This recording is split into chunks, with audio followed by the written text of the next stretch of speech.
Uttarakhand express में आपका स्वागत है। मैं हूं आपके साथ शीनम शर्मा।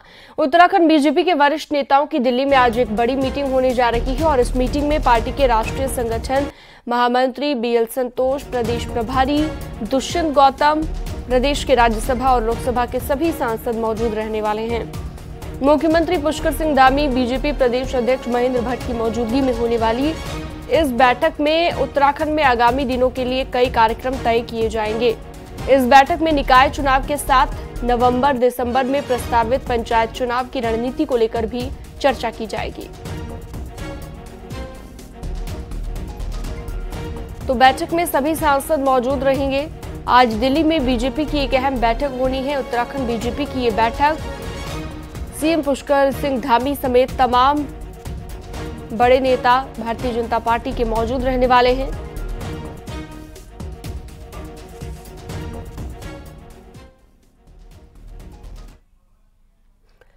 विधानसभा चुनाव के वक्त बीजेपी छोड़कर कांग्रेस में आने वाले हरक सिंह रावत लोकसभा चुनाव में कहीं नहीं दिखे। ईडी का छापा पड़ा, बहू बीजेपी में चली गई, हरिद्वार से टिकट मिला नहीं और हरक सिंह दिखे नहीं।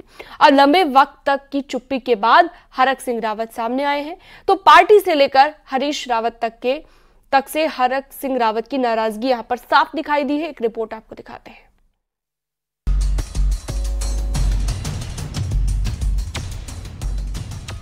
ईडी की छापेमारी के बाद कांग्रेस नेता हरक सिंह रावत नजर नहीं आए, न लोकसभा चुनाव में प्रचार में दिखे, तो बहु अनुकृति के बीजेपी में जाने पर भी हरक सिंह रावत कुछ नहीं बोले। लेकिन लंबे वक्त के बाद न्यूज 18 से बातचीत में हरक सिंह रावत ने अपनी चुप्पी तोड़ी और हरिद्वार ईडी की जांच, हरीश रावत पर खुलकर जवाब दिया, तो पार्टी पर साथ न देने का भी आरोप लगाया। हरक सिंह रावत ने कहा कि मैं यदि हरिद्वार से चुनाव लड़ता तो 200% जीतता, लेकिन हरीश रावत नहीं चाहते थे कि वहां कांग्रेस जीते। कि पार्टी ने मुझे 24 में, अगर 24 के लिए तो मना नहीं किया था मैंने कि मैं नहीं लड़ूंगा। अगर 24 में टिकट दिया होता तो मैं 200% हरिद्वार सीट जीत के दिखाता।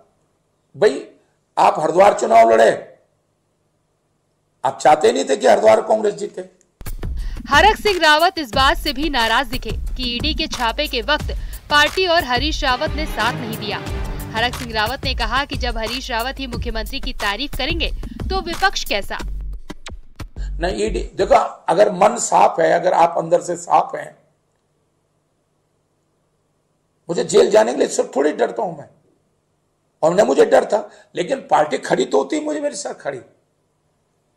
हम धामी की व्यक्तिगत तारीफ कर सकते हैं, लेकिन एज ए मुख्यमंत्री अगर हम प्रदेश में कोई घटना हो रही है तो हम तारीफ नहीं कर सकते उसकी। अब यहां तो क्या है कि मुख्यमंत्री तारीफ कर दो, जो पावरफुल व्यक्ति है, ऐसा क्या डर है भैया आपको। हरक सिंह रावत की बहु अनुकृति लोकसभा चुनाव के बीच में ही बीजेपी में चली गई, तो चर्चा इस बात की रही कि क्या अंदर खाने हरक सिंह रावत बीजेपी के साथ हैं या बहू के बाद वो भी बीजेपी में जा सकते हैं। इस बात से हरक सिंह रावत ने खुलकर इनकार किया है। तो ये जरूर थोड़ी है कि अनुकृति चलेगी तो मैं क्यों जाऊं भाई, मेरा ये जरूर थोड़ी कि मैं जाऊं, और मुझे जाना होगा तो ये थोड़ी कि अनुकृति चलेगी तो तब जाऊंगा। मुझे अगर कोई निर्णय लेना हो तो मैं खुद लूंगा ना निर्णय। साफ है, पार्टी से लेकर हरीश रावत तक के लिए हरक सिंह के दिल में नाराजगी है, जिन्होंने ना ईडी के एक्शन में साथ दिया और ना हरिद्वार से उम्मीदवार बनाने में। तो बहू के बीजेपी में जाने के बावजूद हरक सिंह रावत अब भी कांग्रेस में बने रहने की बात कर रहे हैं। पर लंबे वक्त के बाद चुप्पी तोड़कर हरक सिंह रावत ने कई सवाल जरूर खड़े कर दिए हैं। दीपांकर भट्ट, न्यूज 18, देहरादून।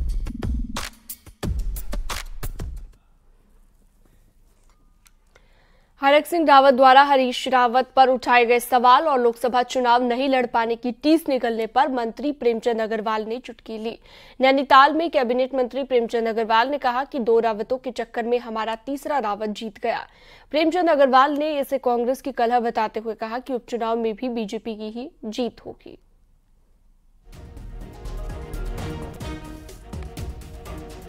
अब देखिए, इन दोनों रावतों के चक्कर में हमारा एक रावत जीत गया।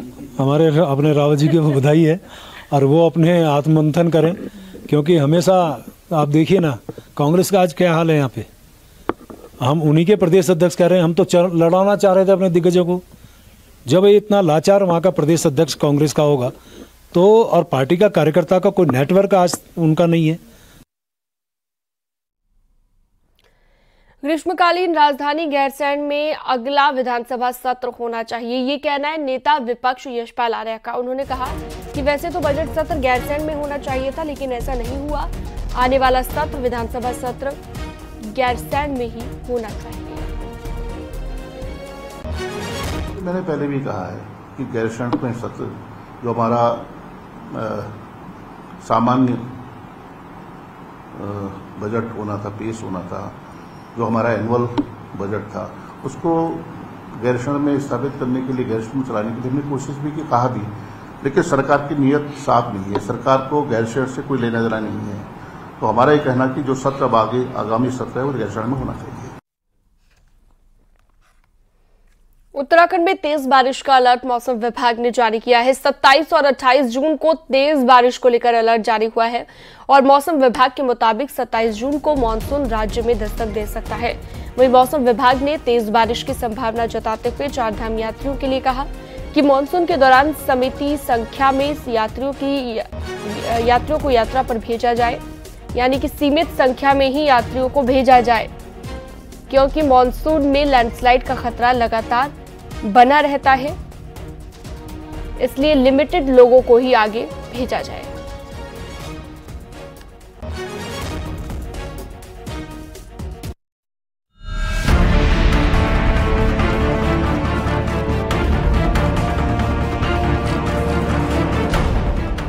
उत्तराखंड में 27 से 28 जून के बीच मानसून दस्तक देने जा रहा है।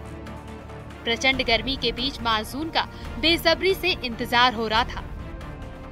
27 और 28 जून को गढ़वाल और कुमाऊं दोनों जगह तेज बारिश के रूप में इसका असर देखा जा सकता है। हालांकि प्रदेश के कई हिस्सों में पिछले 48 घंटों से रुक रुक कर बारिश जारी है, लेकिन आने वाले दिनों में कुछ जगह पर तेज बारिश देखने को मिल सकती है। फिलहाल मौसम विभाग ने अगले 4 दिनों तक के लिए राज्य भर में ऑरेंज अलर्ट जारी किया है। कहीं न कहीं जो बारिश की एक्टिविटी 27-28 से बढ़ रही है, जो मानसून के लिए भी बोला गया आज जो है कि अगले 3 से 4 दिन में वो उत्तराखंड में भी पहुंच जाएगा। तो जो बारिश की एक्टिविटी अब आगे बढ़ती जा रही है और 27-28 में तो मैं कहूँगा हैवी रेन्स भी जो है, जैसे पिथौरागढ़ है, बागेश्वर है या चमोली है, इसी तरह देहरादून या नैनीताल में भी देखें तो इसकी संभावना है। बरसात में सबसे अधिक चिंता प्रदेश में चल रही चारधाम यात्रा को लेकर है। बरसात में लैंडस्लाइड और सड़कों के टूटने का सिलसिला शुरू हो जाता है। ऐसे में जिस तरह से चारधाम में श्रद्धालुओं की भीड़ उमड़ रही है, इसको देखते हुए मौसम विज्ञान केंद्र की ओर से एडवाइजरी जारी कर दी गई है। मौसम विभाग ने यात्रा रूट पर विशेष सावधानी बरतने के साथ ही श्रद्धालुओं की संख्या सीमित रखने का सुझाव दिया है। बिल्कुल वही उसका पर्पज था कि जो हमने प्रेस रिलीज दी है कि अब थोड़ा सतर्क होने की ज़रूरत है और जो यात्रा है उसको भी स्मूथ करने की ज़रूरत है कि हमारी कैपेसिटी के अनुसार ही हम लोग जो है लोगों का थोड़ा अलाउ करें, क्योंकि रास्ते बंद हो गए तो कहीं न कहीं फिर दिक्कत आ जाती है। चारधाम यात्रा में अभी तक 27 लाख श्रद्धालु आ चुके हैं। अभी भी बड़े पैमाने पर श्रद्धालुओं के आने का सिलसिला जारी है। ऐसे में बारिश में सुरक्षित यात्रा किसी चुनौती से कम नहीं है। हालांकि इमरजेंसी में निपटने के लिए चारधाम यात्रा रूट समेत प्रमुख मार्गों पर 260 जेसीबी और ड्रोजर्स मशीनें तैनात की गई हैं। न्यूज़ 18 के लिए देहरादून से सुनील नवप्रभात की रिपोर्ट।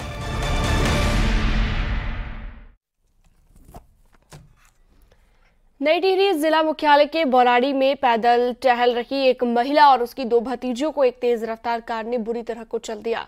हादसे में महिला की मौके पर मौत हो गई, जबकि बच्चियों ने अस्पताल में दम तोड़ दिया। इसके अलावा कार की चपेट में 2 अन्य लोग भी आए हैं, जिन्हें हल्की चोटें आई हैं। पुलिस ने आरोपी कार ड्राइवर को गिरफ्तार कर लिया है। आरोपी खंड विकास अधिकारी बताया जा रहा है। 3 कैजुअल्टी हुई है। इसमें एक महिला है 40 साल की और 2 बालिकाएं हैं 12 साल के। तो यहाँ हॉस्पिटल पहुँचाया गया था, लेकिन इलाज के दौरान उनकी डेथ हुई है। से पंचायतनामा की कार्रवाई की गई और जो चालक है उसको हमने हिरासत में लिया है और पुलिस द्वारा अग्रिम कार्रवाई इसमें की जाए। पंतनगर एयरपोर्ट के एटीसी इंचार्ज आशीष चौसाली की मौत हो गई। आशीष चौसाली का शव एयरपोर्ट के कमरे में फंदे से लटकता हुआ मिला। हैरानी की बात यह है कि आशीष का शव महिला के गेटअप में मिला है। सूचना के बाद पुलिस पहुंची, शव को कब्जे में लेते हुए पोस्टमार्टम के लिए भिजवाया। जानकारी के अनुसार पंतनगर एयरपोर्ट के एटीसी इंचार्ज जब ड्यूटी पर नहीं आए तो कर्मचारियों ने उनसे संपर्क किया। कोई रिस्पांस न मिलने पर जब कर्मचारी कमरे में पहुंचे तो देखा कि वो फांसी के फंदे पर लटका हुआ है।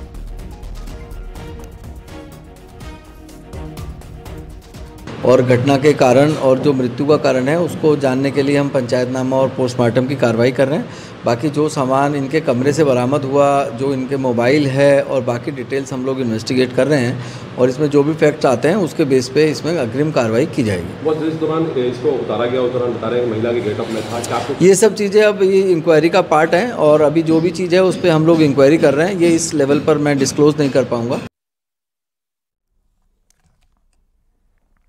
पिथौरागढ़ अल्मोड़ा हाईवे दोनों जिलों की लाइफलाइन है। बावजूद इसके दशकों से ये लाइफलाइन खस्ता हाल है। Pithoragarh Tanakpur highway all weather road में तब्दील हो गया है। ऑल वेदर में तब्दील होने के बाद पिथौरागढ़ और चंपावत की 90% आवाजाही इसी रोड से हो रही है, जिस कारण पिथौरागढ़ अल्मोड़ा हाईवे का कारोबार पूरी तरह चौपट हो रहा है।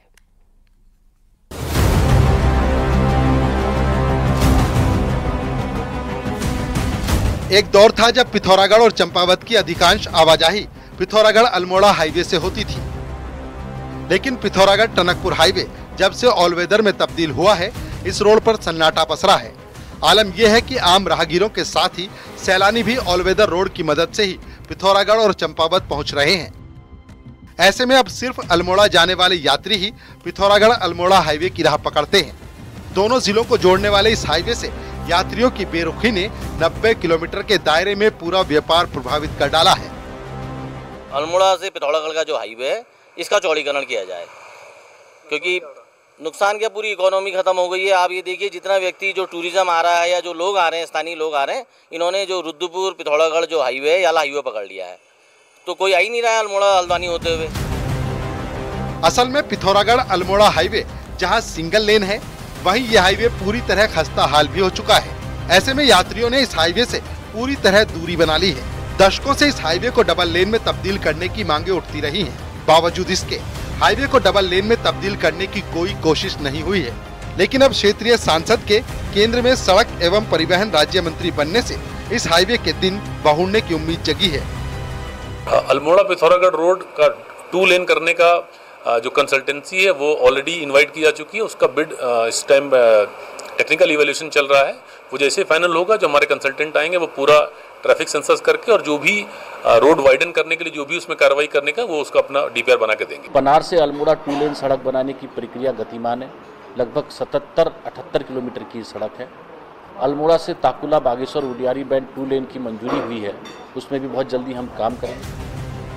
पिथौरागढ़ अल्मोड़ा हाईवे पर हजारों परिवारों की रोजी रोटी टिकी है, लेकिन इस रास्ते से लोगों ने दूरी बनानी शुरू कर दी है, जिससे इलाके के कारोबार पर भी सीधा असर पड़ने लगा है। अल्मोड़ा से किशन जोशी के साथ पिथौरागढ़ से विजय वर्धन उप्रेती की रिपोर्ट।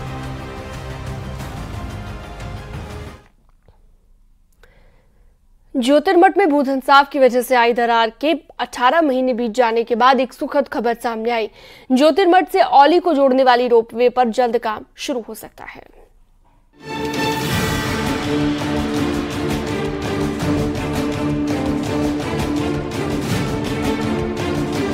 ज्योतिर्मठ से औली को जोड़ने वाली एशिया की सबसे लंबी रोपवे 5 जनवरी 2023 से दरार पड़ने की घटना के बाद बंद करनी पड़ी थी। शहर के मनोहर बाग क्षेत्र में रोपवे स्टेशन पर दरार आ गई थी। केंद्र और राज्य सरकार नई तरीके से रोपवे के संचालन का काम शुरू करने जा रही है, जिसका सर्वे का काम शुरू कर दिया गया है। डिटेल प्रोजेक्ट रिपोर्ट तैयार की जा रही है, जिसके लिए ब्रिडकुल और रोनमास कंपनी औली पहुंचकर सर्वे कर चुकी है।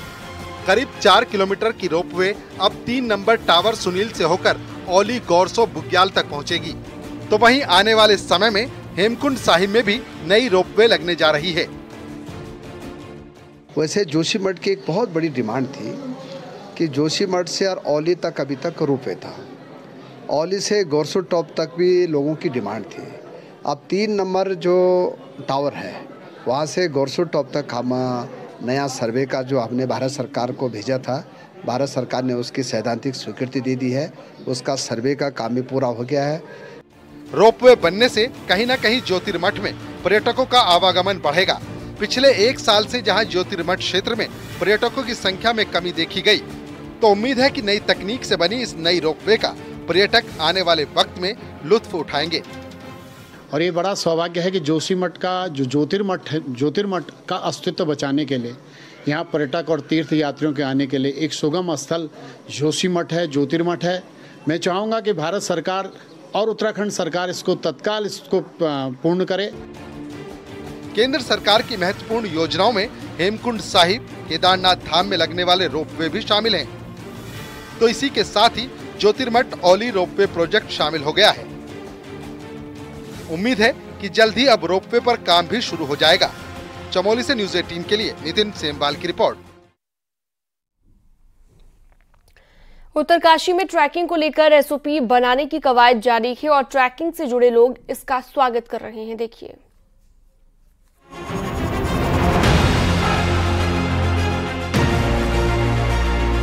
उत्तराखंड में ट्रैकिंग को बढ़ावा देने के लिए खूब प्रचार प्रसार हो रहा है और ट्रैकर भी बड़ी संख्या में यहां पहुंचते हैं।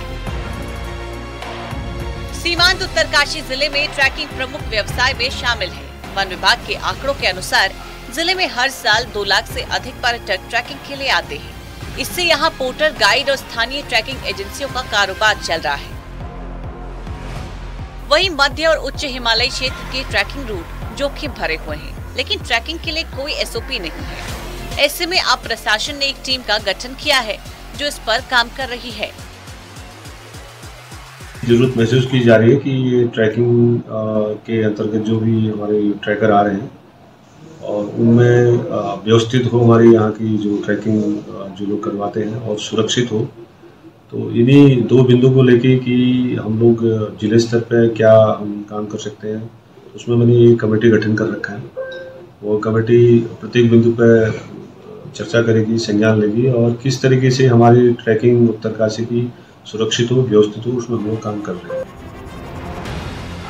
दरअसल ट्रैकिंग और पर्वतारोहण व्यवसाय ट्रैकरों की सुरक्षा मानकों के विरुद्ध चल रही है। बड़े शहरों में बैठी ऑनलाइन एग्रीगेटर कंपनियां मानकों की अनदेखी कर रही हैं। ऐसे में जरूरत है कि जल्द उत्तराखंड में ट्रैकिंग को लेकर एसओपी लागू की जाए। बाहर दिल्ली बैठे टूर ऑपरेटर क्या कर रहे हैं, यहाँ पे एक लोकल आदमी को लेकर उसका ऑनलाइन रजिस्ट्रेशन करा दे रहे हैं। यहाँ पे जो एसोसिएशन 60-65 से चली आ रही हैं, जो 150-200 कंपनियां यहाँ पे हैं, इस प्रकार के एसओपी अगर लागू नहीं होगी तो यहाँ के लोकल रोजगारों का समापन हो रहा है। उत्तराखंड में पिछले 6 साल में नेहरू पर्वतारोहण स्थान के 29 प्रशिक्षुओं समेत 64 ट्रैकर उच्च हिमालयी क्षेत्र में जान गंवा चुके हैं। सहस्त्रताल की ट्रैकिंग के दौरान जिन 9 ट्रैकर की मौत हुई, उनमें एक ट्रैकर की उम्र 71 और दूसरे की 61 साल थी। जिसके बाद से ये सवाल खड़े हो रहे हैं कि उच्च हिमालयी क्षेत्र में इतनी अधिक उम्र के ट्रैकर को कैसे ले जाया गया। उसके बाद ट्रैकिंग के लिए एसओपी की मांग तेज हुई। न्यूज़ 18 के लिए उत्तरकाशी से बलबीर परमार की रिपोर्ट। जेईई भर्ती परीक्षा का रिजल्ट जारी करने की मांग को लेकर सैकड़ों अभ्यर्थी हरिद्वार स्थित उत्तराखंड लोक सेवा आयोग के बाहर धरने पर बैठ गए। नाराज अभ्यर्थियों ने लोक सेवा आयोग के अधिकारियों पर रिजल्ट को लटकाने का आरोप लगाया। मांग पूरी न होने तक धरना जमाए रखने की चेतावनी दी और साल 2021 में लोक सेवा आयोग द्वारा जेईई भर्ती निकाली गई थी। पटवारी भर्ती घोटाला सामने आने के बाद इस परीक्षा को भी रद्द कर दिया गया था। फिर आयोग ने दिसंबर 2023 में दोबारा जेईई भर्ती परीक्षा कराई गई, लेकिन अभी तक परीक्षा परिणाम रिजल्ट घोषित न होने से बेरोजगार अभ्यर्थियों में आक्रोश देखा गया। बहुत कुछ झेलना पड़ रहा है, फैमिली प्रेशर भी है, आगे हम कुछ करें कि ना करें, कोई जॉब करें, पढ़ाई करें, क्या करें, हमारा कोई मतलब मार्ग ही नहीं है, हम किस तरह जाएं, हमें कुछ पता ही नहीं चल रहा है, इसके चक्कर में लगे। सर हम ये चाहते हैं कि जल्दी से जल्दी हमारा रिजल्ट आए, क्योंकि हमें काफ़ी सारी डेट मिल चुकी है लेकिन अभी तक हमारा रिजल्ट नहीं निकला, जिससे हम काफ़ी परेशान हैं। हमारा एग्ज़ाम दिसंबर को हुआ था, 6 महीने में हो गया है, लेकिन ये भर्ती काफ़ी पहले की है। सामूहिक निर्णय ये है कि आयोग वाले आज ही हमारा रिजल्ट दे दे, हम तब तक घर चले जाएंगे और जब तक आयोग रिजल्ट जारी नहीं करता तब तक हम फिर ये डेली आएंगे, बैठे रहेंगे यहाँ पे, क्या करें। तब घर में भी हमारे माँ बाप सुना रहे हैं हमें कि आपका इतना समय हो गया, आपका रिजल्ट नहीं आ रहा है। और वक्त एक छोटे से ब्रेक का, जल्द लौटेंगे।